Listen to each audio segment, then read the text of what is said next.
All right, I'm gonna try to come behind her the best that I can. Just give her a tap. Since you know you're back Hey, there. all right. Oh boy. There we go. All right. Come on, love. Come on, love. Okay, go ahead. Ow, my that hurt me. Go ahead. Go ahead. Yeah. Ah. Well, there you go. Oh my goodness, I have never in my life seen that before. An ostrich actually going into the water. That's cute. Now that's Wanda. Hey, I wonder if that feels good on her legs. Do y'all think it's possible that feels good on her legs? That's really cute. Wouldn't it be awesome if they also hunt the little perch and the minnows that are very bountiful here in this pond? Guys, I am convinced that that must feel good on her legs, her lower extremities. And where they've been plucking her feathers, that must feel good. I've never seen an ostrich bathe. Oh no, look who's gonna join her. Pablo is coming to join her. He goes, hello, good looking. You got room in there for two? And she's like, what the heck?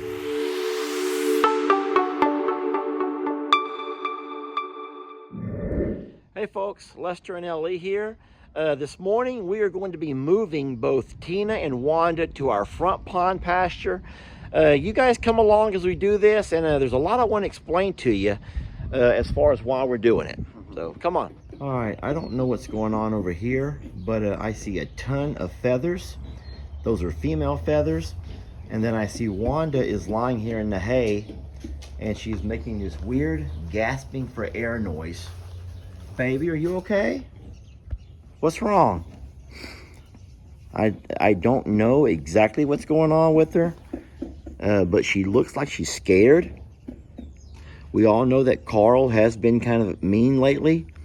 Not to Debbie, but to us. And I need to have a little peek at her and see if she's okay. We've already removed Tina off of this pasture. Yeah, this is not good. These are feathers that have been plucked. Stand up for me, baby. Let me look at you. I'm going to have to maybe move her out of here. Come here, baby. Stand up for me. I want to look at you. Can you stand up?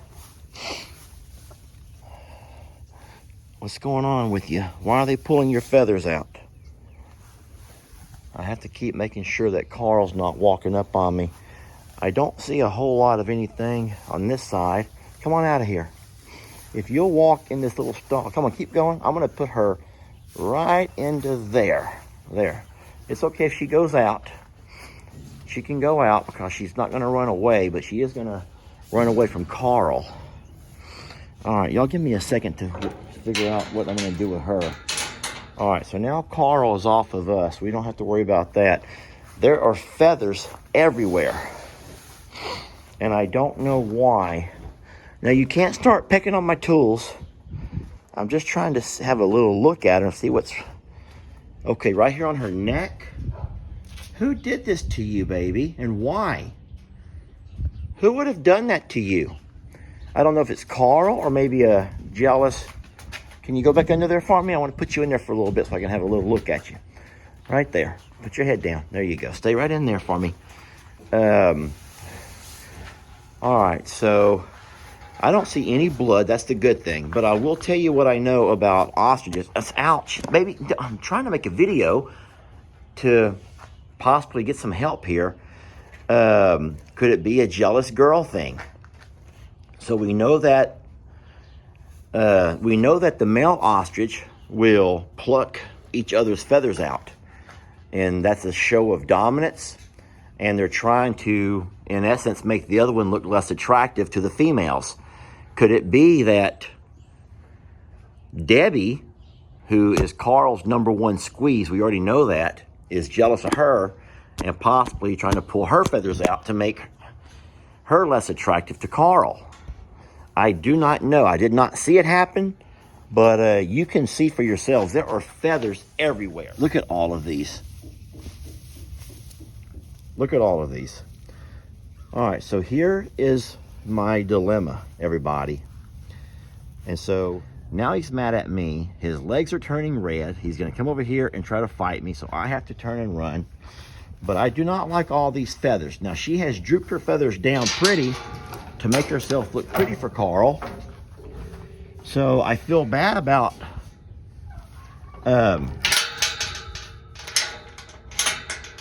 I feel bad about not letting her be in there with him if she wants to be. But my question goes to, is it going to have to be a situation where I have 3 different pastures and Carl kind of rotates amongst all of them? He spends a little bit of time with Debbie, and then Carl moves over to spend time with Wanda, and then Carl moves over and spends time with Tina. Because the ladies want to be with Carl too, y'all. Don't think this is only about a man machismo kind of thing. The ladies want, that right there is her wanting to be with Carl. That right there. And boy, this is a dilemma here. So it could be a jealous female kind of a thing. I don't think Carl's plucking your feathers out. I don't see why he would do that. Even if he's trying to mate, the mating ritual is not one where they pluck out each other's feathers. Right there on her neck, you can see it pretty obvious. There's some feathers missing right there. So she's missing feathers. I don't think she'd be pulling her own feathers out. There's no reason for that. So I believe that what you're going to say, half the folks are going to say, Lester, let nature be nature. Put her back in there. That's what they do at the zoo. That's what they do that's what they do in their natural environment. But then we also are a sanctuary. We're trying to offer a forever home where animals can live their best lives. And to me, a best life is not having your feathers plucked out by a mean girl. Yeah, you can see the feathers are all disheveled over here as well. Look at over here. They're all like semi already plucked out. Baby, I am so very sorry. Was this Debbie doing this to you? So she wants to be with Carl. But I don't know what to do. All right, here we go. Is that supposed to make me less nervous? Open the gate. All right. All right, this is where I'm going to need you to help me. Okay. So, get behind her. All right. Dang, this is...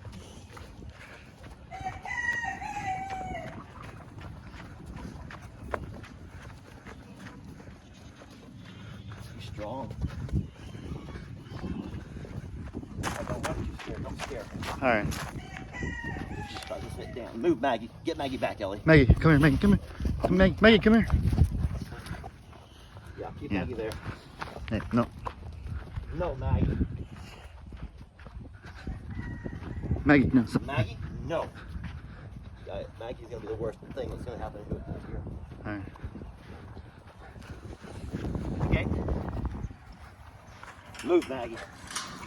Now go close the other gate. Go ahead. Go ahead. Yeah. No, Maggie. That was pretty easy. Maggie's just doing her job, you guys. She just loves my dad so much. She's trying to protect him, make sure everything's okay.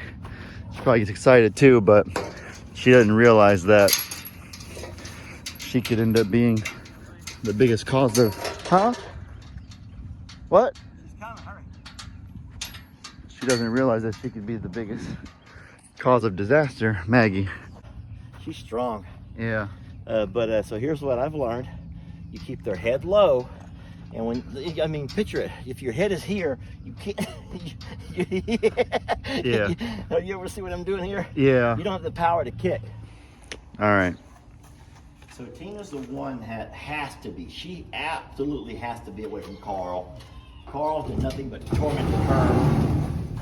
And, well, you know what? I take that back. Carl scares her to where she torments herself. Does that make any sense to you? Yeah, everybody probably had something like that in real life. Come here, my love. I'm going to give you some good snacks whenever we're done. Whenever we're done, you get some good snacks. Nope, Uh-oh. I'm not going to jump. Oh, she's a jumper. She is a jumper. She's a jumper. Jumping bean. Uh-oh. She is a jumping bean. All right, I'm gonna let her sit down for a minute. What I'm gonna do? Oh, she's a jumping bean. Let me get my boots on real fast, Ellie. I'll be right back. Okay. Little jumping bean, huh?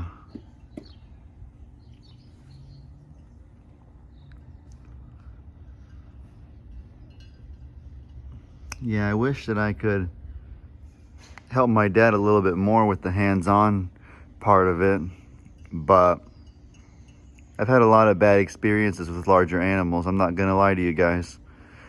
I've been attacked by Carl once. In a video, December 2020, I was just sitting down in the little pasture minding my own, literally not doing anything reckless whatsoever, and Dixie, the horse, just ran by and almost kicked me in the face, and so that kind of probably traumatized me a bit.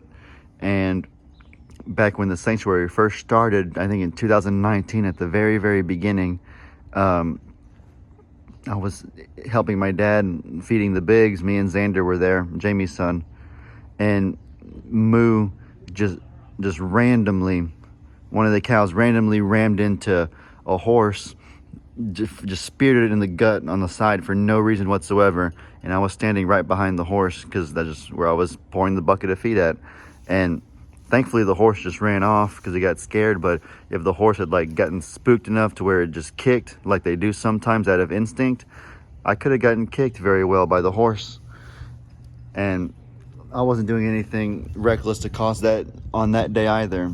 Just for anybody who might say, Ellie, you got to be more calm around them, because it wasn't a matter of me not being calm. And then Pawpaw's Miracle and Ivan, they are not quite as big as those animals, but they're still pretty big, and they've had days where they just get excited, and it probably re-aggravates the things that have already scared me in the past. So that's why I'm not the most hands-on with the bigs, but I'm happy to help the best that I can. And so if getting good angles of the video is what I can do, then by all means. And I think my dad is back.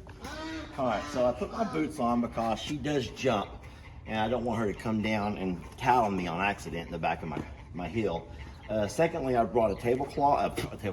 I brought a pillowcase. Sometimes an ostrich, when you put this over their head, it will calm them down a whole lot. It's kind of like if you had to go through a traumatic experience. Would you rather do it by being able to see everything around you, or would it be easier just kind of be blind? Just have your head covered the whole time? Yeah, probably. Think about it. Why don't we close our eyes on roller coasters? That takes away one of the senses. We're already going to sense the wind and all of those senses, the fear of it, but at least we can close our eyes. We don't have to actually see it. I guess that's true. I never thought about that. This here's going to help kind of close her eyes so she doesn't see us moving her. Which, that sounds bad. This is not traumatic. It has to be done. She has to be moved. But this will make it to where it'll be a little bit easier. She's going to flop down, which I'm going to maybe have you help me get her back up. She's probably more likely to even, oh, it's blurry. Sorry. All right. Scared? You're scared? Yes. All right, I'm going to try to come behind her the best that I can. Just give her a tap. Since you know your back there. All right. Oh, boy. There we go. All right. Come on, love. Come on, love. Yeah, Man, I'm glad I got my boots on. Yeah. Come on, baby. The little hop. Ouch. Stay easy, easy. Hold on, Ellie. Wait. You're going to get up and finish this. Now we're going to have animals coming out on us. Come behind her and get her up. Put the phone down, Ellie. All right, so I'm getting the ladies a trough of water. They're over there circling the pond now, getting familiar with their new accommodations. Really? There goes Pablo. Pablo is like, okay. Just out for a little morning stroll, a little morning swim. That's awesome. I hope that actually is therapeutic for her leg. Pablo. Wait. Is it something I said? Wrong cologne? cute. I love that. I'm wondering now if Tina will also go into the water. That was really cute. All right, they have a trough full of fresh, clean water. Mind you all that even though you don't see any littles in here right now, these ladies will not be leaving this pasture anytime soon. The littles can come and go. You remember how I cut this gate so that the littles and the pigs could come and go as they pleased. And so Copper and all of those that love the pond so much will still have access. All right, so this is actually going to become the new home to these ladies, at least for a while. They have shade in the form of all of these nice big trees. They have water. Of course, they have the pond, and they have their water trough over there. They get green grass all along the edge over here, across the back of the berm, and across the far side over here. They have dirt, which you all know that it's weird to say this, but they take dirt baths. And in case you're wondering, Lester, what about their shelter? Guys, we already seen and we've learned that they don't really care for shelter. I can easily take something like this over here that I've already built for the ducks and raise it up 10 feet. All that would require would be digging the post out and putting longer post. And I could do that very easily. So that's an idea if we think they need that. But ultimately, they probably wouldn't go into there anyway. This will keep them far enough away from Carl. And he's like, Dad, they're mine. Back off. These two belong to me. These are my girls. All right, Pablo, you can have them. Until Cornholio shows up later. You could have them until Cornholio shows up. Those are your girls, huh?